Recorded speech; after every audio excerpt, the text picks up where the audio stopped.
That is really unsafe. Are you really telling people to do that on the internet, Lane? Hey there, guys. Your rich uncle here. Now, the title of this video, hopefully we didn't meant to offend any of you guys. You know, when you look at it from this point of view, you know, your grandparents, your parents, are they really that selfish for paying down their debt? No, I get it. For most people, having no debt, that's a comfort thing. But that's something that we're all conditioned to not want debt. But why is it that a lot of the banks, governments, they go into debt so that they can let inflation erode away their debts over time? Or looking at it from another point of view, borrow debt in today's dollars today, but then you pay it back in future dollars in the future. That's something that's very fiscally logical, but that's something that's not being taught in financial literacy classes. Heck, there is no financial literacy classes. That's why you guys listen to this channel. But here's the example, folks. You know, a lot of people, they may have a lot of $500,000, $1 million in equity into their golden years. Now, they think that that's, you know, they used to call it back in the day, like mortgage burning parties, where they take their mortgage and they burn it up and they all yell up and down, jump up and down and celebrate, because that was a big thing for them back in the day. I personally think that's kind of stupid, right?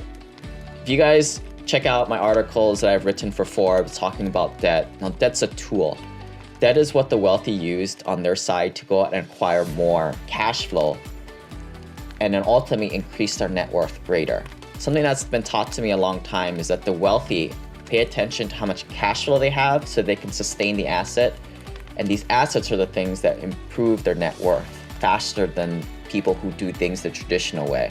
People doing it the traditional way focus on their interest rate and how much debt they have.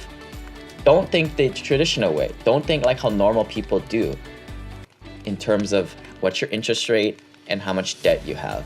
Instead, start to think how your rich uncle is, and in terms of how much cash flow you have and how much your net worth is having. But anyway, here's why your grandparents and your parents are selfish, right? They've got $500,000, $1 million of equity tied up in their house right now.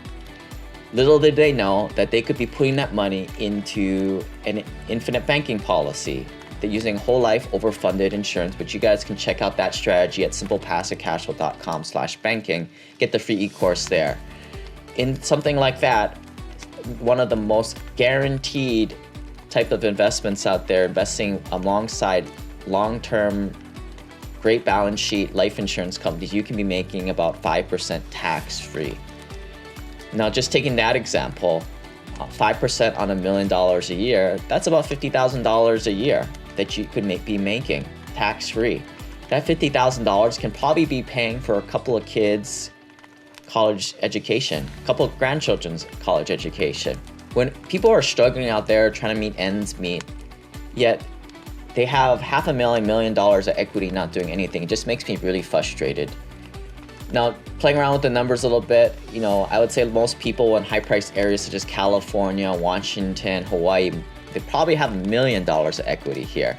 And if they would have put their money into something that made 10%, now you're talking about much more money that's just being wasted away, $100,000.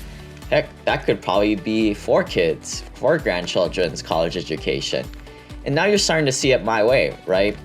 Here, the grandparents, the parents' generation, they want to hold on to that side of that pool, right? It's what's comfortable to them. They want to feel like they don't owe anybody anything. But as we've kind of talked a lot about in these past videos, is that you don't own anything in life. In a way, you always got to be making payments on anything, and there's a cost to having that comfort level of owning your own outright, in which in this case, the opportunity cost could be anywhere from $50,000 to $100,000 a year at least. If you're able to grow your money at 15 to 20% a year, which by the way, check out that video also in the video section, in the top video section of this channel, where I break down all the ways you're making money and how I kind of get to that back end number of anywhere from 15 to 30% returns a year. Now, if you're taking that much and you have $1 million of equity, now you're talking about $250,000 a year. I mean, this is the frustrating part, right? You're probably like, Grandma, Grandpa, why don't you just tap like a quarter of the equity so Junior and Junior can go to college every year with that money? Is it that important for you to have that comfort or safety to know that you don't own a mortgage?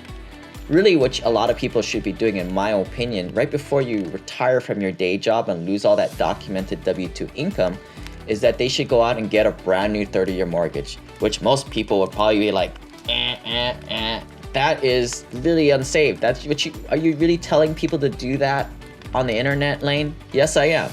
And think about it, right? Do the math. The math tells you what to do. If you were to take that money out and put it to higher and better use, a lot of people are still in the growth years of their wealth building. A lot of you guys are kind of getting started out here, right? If you take that money and you put it to more and more investments, it grows and grows over time. And this is how wealth is built over a long period of time prudently.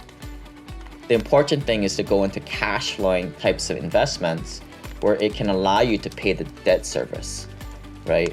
When you pull that equity out of your mortgage, or you get a brand new mortgage, that 30-year mortgage to refinance all that cash out, you ideally want to be paying it back with the cash flow that comes from the investments that you got on the side.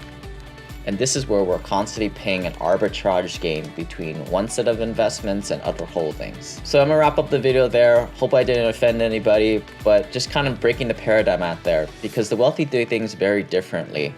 And me as your rich uncle, I wanna kind of help you guys see the difference between what's true and what's not out there. And ultimately, it's up to your guys' decision what you guys do.